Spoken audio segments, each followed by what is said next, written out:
There are moments when we feel obligated to do something that makes sense publicly rather than something that makes sense to ourselves. In 2018, Emma Watson is living what anyone would call the dream: success, millions, and fame. Everything points to her being destined to become one of the greats of Hollywood. She had come from doing the entire Harry Potter saga. After that, the great success of The Perks of Being a Wallflower and subsequently Beauty and the Beast. Her future in this industry seemed assured until from one day to the next, she disappeared. She announced she was retiring from acting. If there wasn't a cancellation or a box office failure, then why did she leave? Well, the context is important.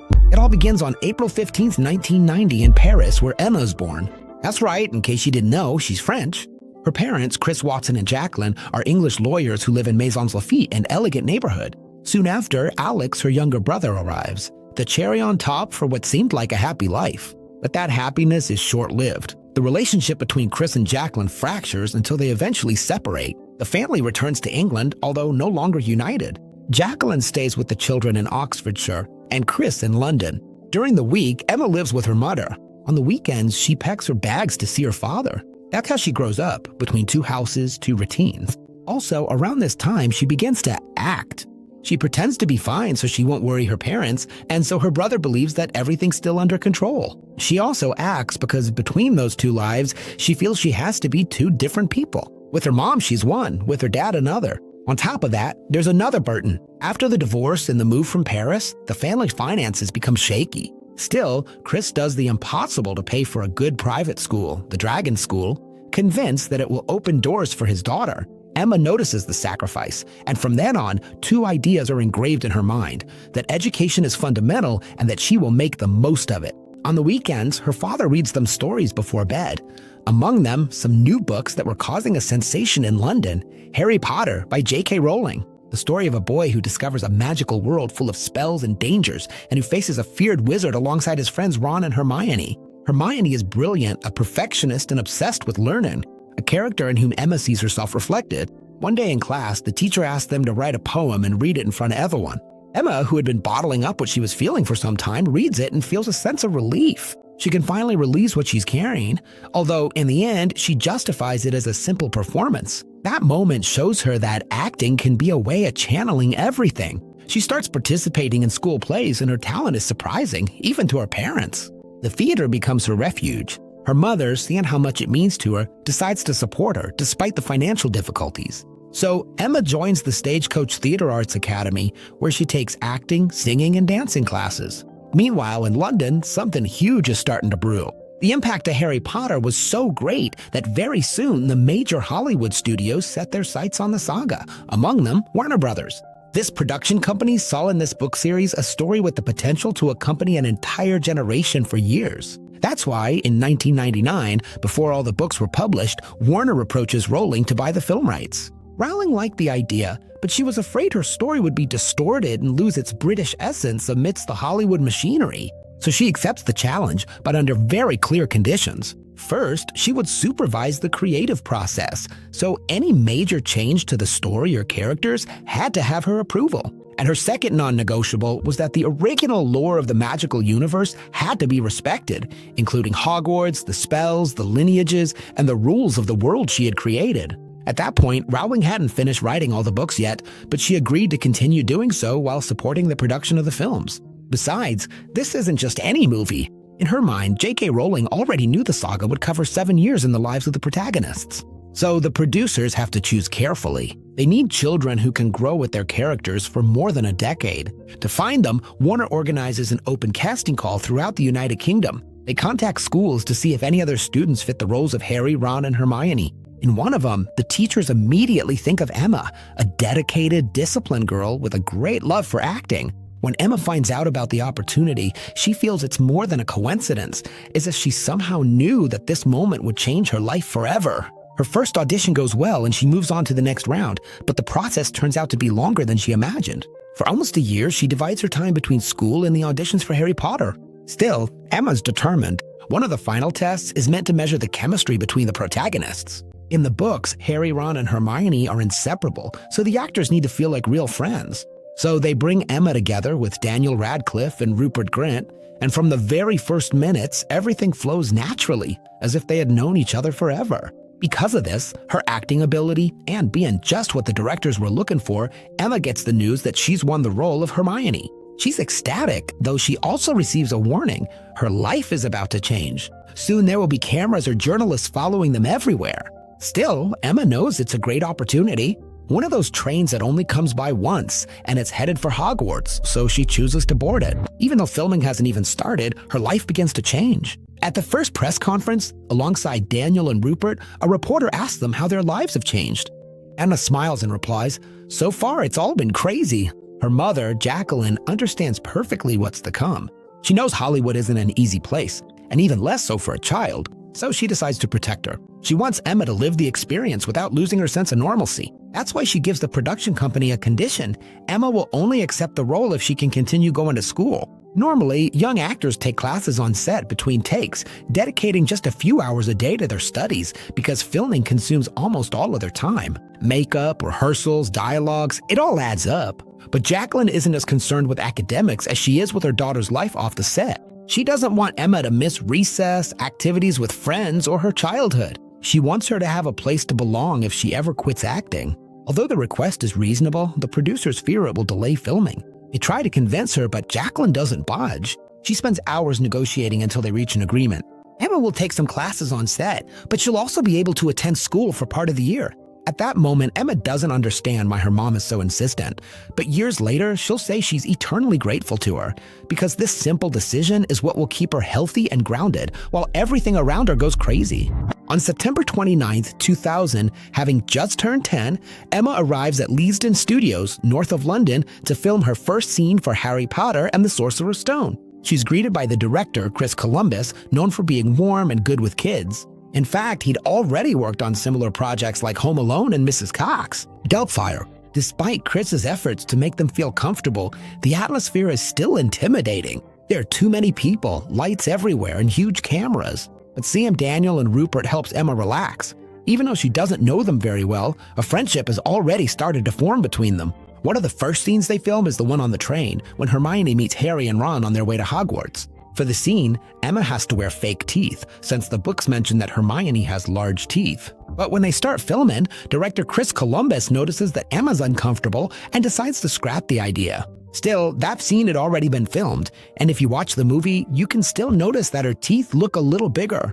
In the following days, Emma meets the rest of the cast, including the actors who play the Hogwarts professors. She has scenes with Professor McGonagall and Professor Snape, not knowing she's sharing the screen with two legends of British cinema, Maggie Smith and Alan Rickman. As per the agreement with her mother, Emma takes some classes with the other kids. In one of them, the teacher asks them to draw what they imagine God looks like. The first to show his drawing is a blonde boy named Tom Felton, who plays Draco Malfoy. His drawing shows a girl with a backward cap and a skateboard. Emma's instantly smitten. For the 11-year-old girl, Tom is the coolest guy she's ever seen. She tries to get close to him, but he, being 3 years older, sees her more like a little sister. Still, they end up becoming good friends, just like she does with the rest of the cast. And so Emma begins to form a much stronger friendship with Daniel Radcliffe and Rupert Grint, which over time will become one of the most important in her life. Obviously, it's because they get along well and can joke around and play on set. But it's also because Rupert and Daniel are pretty much the only people who understand exactly what she's going through. Also, after some discussions with the executives, Emma manages to get her hamster, Millie, to accompany her on set, which makes the experience even sweeter. These same relationships are what allow her to have a positive experience in Hollywood, something many child actors can't say. However, at the same time, it gives her an idea of what the industry is like. But this idea is far from the reality. Little by little, through painful experiences, she'll discover that Hollywood can be much tougher than she imagined. The filming ends in March, and Emma goes back to her normal life. She returns to school, and even though everyone knows she's Hermione, no one treats her differently since the movie hasn't been released yet. However, that will be the last time she enjoys anonymity. The months pass and November arrives. On the 19th, she returns to the set to film the second movie, and a few days later, on the 23rd, Harry Potter and the Sorcerer's Stone is released, and it becomes a phenomenon.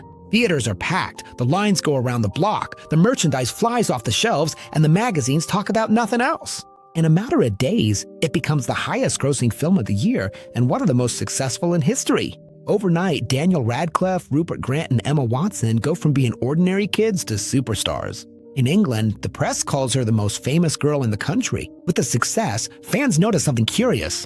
In several scenes, Emma mouths the other actors' lines. It turns out she hadn't just learned her own lines, she'd learned the entire script. This detail only confirms she was the perfect Hermione, disciplined, brilliant, and dedicated. During the filming of Harry Potter and the Chamber of Secrets, everything seems to be going well, until Millie, the hamster Emma brought to the set, dies. She's devastated. To console her, the carpentry team builds a small coffin, and the entire cast takes part in the funeral. This movie features one of the first dramatic scenes of her career. She's excited, but also very nervous. Robbie Coltrane, the actor who plays Hagrid, notices and approaches her to give her some advice. When it's time to act, for the scene where Draco calls Hermione a mudblood and she has to look angry and sad, Emma is incredible. She's surrounded by some of the best actors in England, and repeating scenes over and over again helps Emma improve immensely. Years later, she would say that those movies were the best acting school she could have had. In November of 2002, The Chamber of Secrets is released, and its success surpasses the previous film. It grosses nearly $900 million, which makes the saga even more popular and gives Emma much more recognition. An opportunity presented itself to Emma, one of those trains that only comes once in a lifetime. The girl got on board, and for the moment, it seems to be the best decision she could have made. First, because of the recognition and the money she's earning, but second, because of what it seems to project for her future. Now that she's become such a popular figure, any project she participates in once the Harry Potter saga is over will have the public's guaranteed attention. Therefore, the path seems set. Fame, recognition, and important roles. A situation any actress would dream of being in. And Emma knew it. She was aware of how lucky she was. But when life presents you with such a great opportunity, something else usually comes along, the pressure of having to take advantage of it. An almost invisible pressure that over time can become a burden. And although Emma doesn't know it yet, that feeling of not being able to let go of something just because you're supposed to keep going will be one of the great dilemmas of her life. Shortly after the second movie is released, Emma and her friends return to the set for the third film, this time with a new director, the Mexican filmmaker Alfonso Cuarón. Upon arriving, Cuarón gathers the actors and tells them, "You're teenagers now. I'm going to treat you like teenagers." That simple acknowledgement makes them take the movies more seriously. As part of the change, he gives them an assignment to write an essay about their characters. Emma, true to her style, takes it very seriously and turns in a 12-page text with almost academic and poetic prose. Daniel turns in a single page, and Rupert simply doesn't turn anything in. Cuarón is fascinated with Emma's work, not just because of the essay, but also because of her acting. In an interview, he would say that she does it so well that she makes acting look easy. This movie introduces the character of Sirius Black, and with him comes a new actor. Emma doesn't recognize the name, but Daniel immediately turns to her and says, "Emma, you need to be cool. Gary Oldman is a very big deal, and you need to be cool." At this point, they're more aware of what they're going through. They know they're surrounded by the best actors in the country. Emma feels the pressure, and that pushes her to demand even more of herself in every scene. They finish filming the third movie in November of 2003. When they return for the next shoot, Emma's already 15 years old. Everyone's talking about boyfriends, girlfriends, who has a crush on whom, and she's no exception. By then, she's already over her crush on Tom Felton and even has several suitors. She and Daniel, who are like brother and sister, give each other advice on how to win over the person they like. That maturity is also noticeable in the movies, specifically in a scene where Harry and Ron realize that Hermione is no longer a little girl. You know, the one from the Yule Ball when Hermione comes down the stairs in her dress? Emma knows that scene is key and feels a ton of pressure to get it right. The day of the shoot arrives, and she's so nervous that the director, Mike Newell, has to guide her step by step, how to walk, how to move her arms, and even how to turn her head. They yell action. Emma starts to walk down and trips, falling flat on the floor. This obviously makes her feel incredibly embarrassed, but in the end, she nails the scene, showing a more confident and mature Hermione. The filming of The Goblet of Fire ends in March of 2005, and the movie's released in November of that same year. It breaks records and surpasses all the previous ones. It's the most-watched film of the year in the United Kingdom and one of the top 3 highest-grossing films in the world, along with Star Wars Episode 3 and The Chronicles of Narnia. But as the phenomenon grows, so do the fame and the pressure on Emma. This becomes such an overwhelming factor that during the breaks between filming, she starts to wonder if she wants to keep acting. Now that she's older and understands what it means to be a public figure, she's not sure if this is what she wants for her life. She's only 15 years old, and even though everyone knows her name, no one knows her. The 5th movie, The Order of the Phoenix, arrives with a new director, David Yates. As soon as he joins the project, the studio warns him that Emma isn't so sure she wants to continue with the saga, so he might have to convince her. But in the end, that's not necessary. Emma knows she has a huge commitment to the fans, and that's why she decides to continue. The movie's released a great success, and shortly after, the main actors receive an invitation reserved only for the most iconic figures in cinema to leave their handprints and footprints outside Grauman's Chinese Theater in Hollywood. In almost 100 years, only about 300 celebrities have been invited to leave their mark there. It's one of the greatest honors an actor can receive, even more exclusive than having a star on the Walk of Fame. In that same cement are the prints of legends like Marilyn Monroe, Judy Garland, Elizabeth Taylor, Steven Spielberg, and Meryl Streep. This is a recognition that goes beyond a single movie. It represents that this actor or actress has already left a mark on the culture, something that is now part of cinema's legacy. Emma, Daniel, and Rupert become some of the youngest to achieve it. However, ironically, the more her fame and accolades grow, the more the idea of continuing to dedicate herself to cinema begins to weigh on Emma. In fact, during the filming of The Half-Blood Prince, thoughts of leaving the project once again invade her mind, making her question again if she really wants to continue. So, to everyone's surprise, Emma enrolls in college. When social media and the press find out, they explode. They wonder why she would study if her future in cinema is already guaranteed. So Emma clarifies things, saying it doesn't mean she wants to quit acting, just that she wants a life beyond that. To do this, she chooses to major in English literature at Brown University in the United States. However, she doesn't start immediately. First, she has to finish filming Harry Potter and the Deathly Hallows Part 1 and 2, the final films of the saga. She, Daniel, and Rupert spend practically all day together and enjoy it because they know the end is near. Everything's going well until it's time to film the kissing scene between Hermione and Ron. For Emma, Rupert is like her brother, so the idea makes her extremely uncomfortable. Every time they try to do it, they end up laughing, until she realizes that someone has to make it work. The director yells action, and Emma takes the initiative. Years later, she'd say it was one of the most difficult scenes of her career. And so the weeks of filming go by until the big final day is just around the corner. If you've seen the movies, you probably remember that before facing Voldemort, Harry has one last scene with Ron and Hermione where they say goodbye, just in case something happens to them. When it's time to film it, Emma is overcome with emotion because it's not just Hermione saying goodbye to Harry as characters. It's actually her saying goodbye to seeing Daniel and Rupert every day and to the whole amazing experience of filming Harry Potter. Without a doubt, an event that changed her life forever. In June of 2010, filming officially ends, and with it comes the end of an era. To mark the moment and close a chapter, Emma cuts her hair.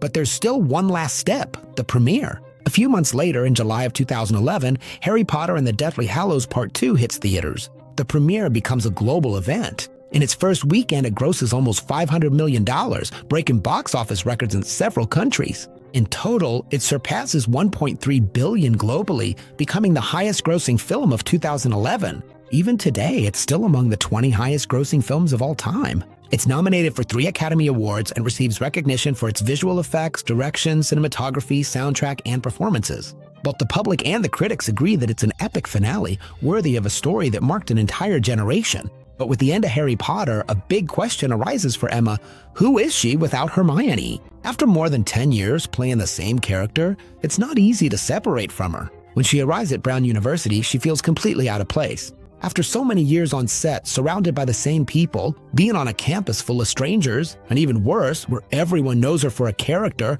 throws her off. As the weeks go by, she starts to relax. She discovers that most of the students are kind and treat her normally. However, almost no guy dares to ask her out because no one really knows how to act in front of Hermione. Shortly after, Emma gets the opportunity to work on a new movie, The Perks of Being a Wallflower, based on the book by Stephen Chbosky. There, she plays Sam, a character completely different from Hermione. She's a girl who seems free, sensual, and self-confident, but deep down she carries a history of abuse and emotional turmoil. It's a much more complex role that allows her to prove to others and to herself that her talent didn't end with Harry Potter. There's one scene that's especially meaningful to her, and it's probably the most memorable one in the movie. If you've seen it, you know which one it is, the tunnel scene.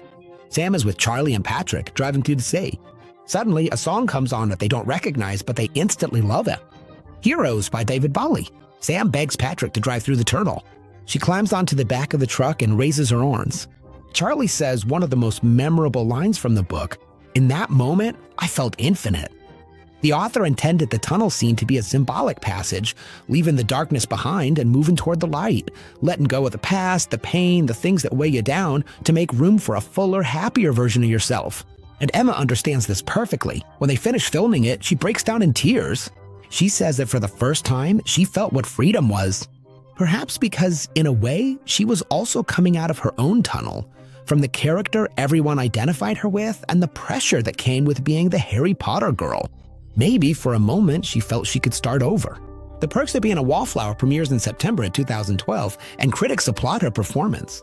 Outlets like The Guardian, Rolling Stone, and The Atlantic agree that Emma's an established actress. She's not tied to Harry Potter, but can carry a film on her own.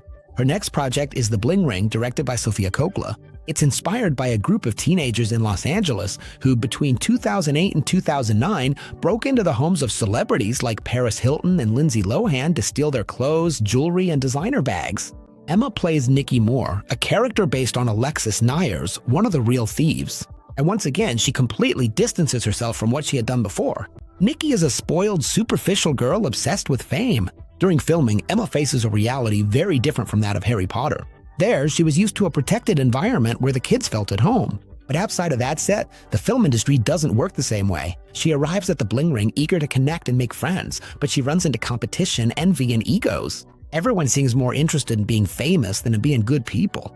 Emma tries to get close, but ends up getting hurt. Years later, in an interview, she recalls that period with tears in her eyes, describing it as painful to the bone. It was then that she understood that maybe she didn't have the thick skin this industry demands. Still, when The Bling Ring premieres in 2013, critics praise her performance. That pushes her to accept a new challenge. Noah by Darren Aronofsky, inspired by the biblical story of the flood.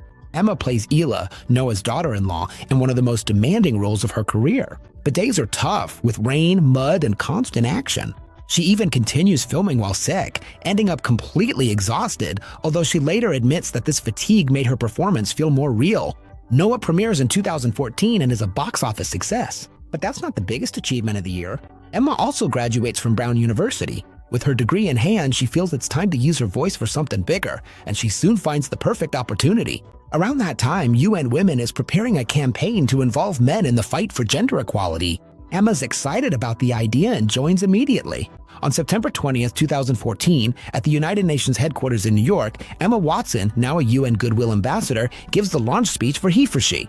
In it, she redefines feminism not as a struggle exclusive to women, but as the belief that both genders should have the same rights and opportunities. She said, both men and women should feel free to be sensitive. Both men and women should feel free to be strong. The impact was enormous. The speech went viral and changed the way many people saw feminism. It made it more approachable, positive, and necessary. Even Malala confessed that thanks to those words, she decided to call herself a feminist. For the first time, Emma feels that people see her for who she really is, not for a character. She dedicates herself to activism and, in the process, reconnects with herself. She rediscovers the passion and purpose she had lost long ago.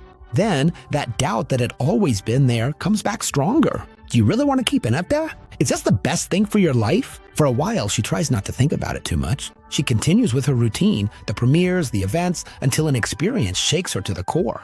Before a red carpet event, Emma's very nervous. A publicist notices and offers her a pill to calm down. She had never taken anything like it, but she accepts. It's a beta blocker, a medication that reduces the effects of adrenaline, makes the heartbeat slower, and eliminates anxiety. During the event, everything seems perfect. She feels calm and in control, but when she gets home, everything she had suppressed comes rushing back, multiplied. After that, she decides never again to accept any medication or substance offered to her. But besides taking this precaution, Emma starts to realize something important. If in that industry it's normal to resort to pills to handle the pressure, then maybe the problem isn't her, but the environment. Little by little, the emotional exhaustion, the bad experiences on set, and the weight of being Emma Watson, more of a brand than a person, build up. Until one day, she simply decides to take a break and step away from the industry for a while. A few months into her break, an unexpected call counts.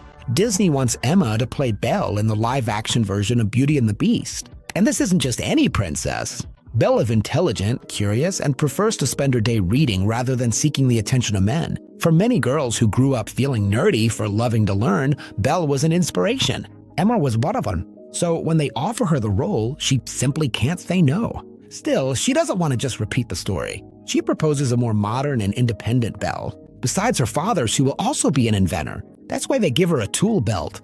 They swap the heels for boots and add pants under her blue dress. But the most important change is the corset. Emma refuses to wear it. She knows that historically it was used to mold the female body at the cost of discomfort and pain. She also remembers the case of Cinderella, where actress Lily James had to wear a corset so tight that her waist looked like it was barely 56 centimeters, something unrealistic. Emma doesn't want to repeat that. She wants Beauty and the Beast to convey the opposite, that what's important isn't how you look on the outside, but who you are on the inside. But this decision, though well-intentioned, becomes a huge challenge for the costume department. The corset gives shape and support to the large dresses, and without it, many of the structures that added volume could no longer be used. That's where the problem arises. The most iconic scene is the ball, with Belle coming down the stairs in her golden dress, an image etched into cinema history. Without a corset or structures, achieving that same effect is nearly impossible. The designer tries layers of tulle and fabric, but the result isn't convincing. In the end, they opt for a simpler design than the original version. After filming Wraps, Emma decides to take a break from her career to focus on her personal growth and her activism. For example, during that time, she creates Our Shared Shelf, a feminist book club on Goodreads where thousands of readers from all over the world share and discuss a book each month. On October 11th, the International Day of the Girl, she travels to Malawi to speak with girls who are returning to school after escaping child marriage. She also collaborates on a project that leaves books on public transportation for anyone to take and read. Finally, in March of 2017, Beauty and the Beast premieres and quickly becomes one of the highest-grossing films of the year. In 2018, director Greta Gerwig contacts Emma to offer her a role in her new film, an adaptation of Little Women, the classic by Louisa May Alcott. Despite being on her sabbatical, Emma's excited that the story centers on 4 women, something uncommon in cinema, and she accepts. She plays Meg March, the eldest of 4 sisters, the most practical and responsible one. When she arrives on set, things are different from what she was used to. It's not the family atmosphere of Harry Potter, but it's also not the competitive environment of other productions. The difference, in large part, is Greta. She trusts her actors completely and gives them the freedom to explore their characters. After a take, instead of immediately moving on to the next one, she asks Emma, "Are you okay? Do you want to do it again, or are you satisfied?" Emma's delighted. The shoot goes wonderfully, and for the first time in a long time, she feels that maybe a kinder Hollywood does exist. She starts to think that maybe she doesn't need to step away from acting after all, until the moment comes to film the funeral scene. In the movie, Beth, one of Meg's sisters, dies. In that scene, Meg has to cry inconsolably. To achieve a real performance, Emma has to draw on her own memories, some of her saddest ones. And although she pulls it off, at the end of the day, she feels emotionally drained. She has worked hard to heal her past, from her parents' divorce to her relationship with herself, and having to relive it to act feels like opening a wound that had already closed. She starts to wonder if it's really worth reliving so much pain just for a movie. And in the midst of that exhaustion, she asks herself a question she's been avoiding for a while. Are you happy, Emma? Is this what you want? The answer comes quickly, and it's not the one she wanted to hear. For a while, she tries to ignore it. She still has work on Little Women, but when it's time for the promotion, she decides not to participate. She doesn't give interviews or appear on shows or red carpets. She only attends the premiere at the Museum of Modern Art. By this point, Emma has already hit the reality of the path she has chosen. She realized that not all film sets and projects are like they were on Harry Potter. On that specific project, she enjoyed a good work environment and the support of her colleagues. But with these last 2 projects, she understood that not everything is like that. She realized that maybe the norm was competition, pressure, and egos in a world where you constantly had to prove you deserved to be there. And even if we remove the issue of competition and egos, she realized that to play deeper or more dramatic roles, she had to dig into her own pain, to relive emotions she had preferred to leave behind. In other words, she had to suffer to be able to act. That way of evoking emotions works for many actors, and they spend their whole lives playing great roles that way. But Emma realized she didn't want to live like that kind of dedication or that way of working simply wasn't for her. The problem at this point is that the decision to step away is heavy because you know that anyone else would dream of being in your place.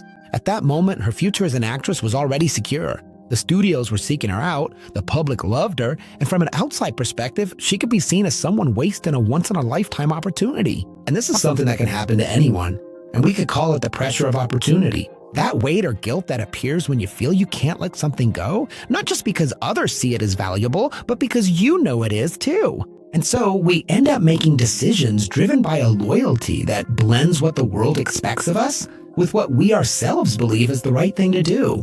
That logic, which tends to prioritize stability, recognition, or money, might sound reasonable from the outside, but when we follow it without question, we push what we truly want into the background. Getting back to the Little Women premiere, when her fans noticed her absence, speculation began. Some thought there were conflicts on set, but Emma clarified that wasn't the case. She just needed time to focus on her personal life and her activism. By 2021, she had been absent from social media for so long that many believed she had retired. She then debunks the rumors on Twitter with the following phrase: "Dear fans, the rumors about whether my career is on pause are just ways to get clicks.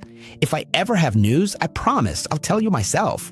In reality, by this point, Emma already knows her path isn't in acting, but she's not yet ready to admit it in public, perhaps not even to herself. Doing so would mean accepting that everything she knows and all the plans she ever had for her future are about to change. Suddenly, in the blink of an eye, the 20th anniversary of Harry Potter and the Sorcerer's Stone arrives. Emma reunites with the original cast to film an HBO special. They return to the Hogwarts set to share memories and anecdotes from the filming of the 8 movies. One of the most emotional moments occurs when Emma and Rupert talk again.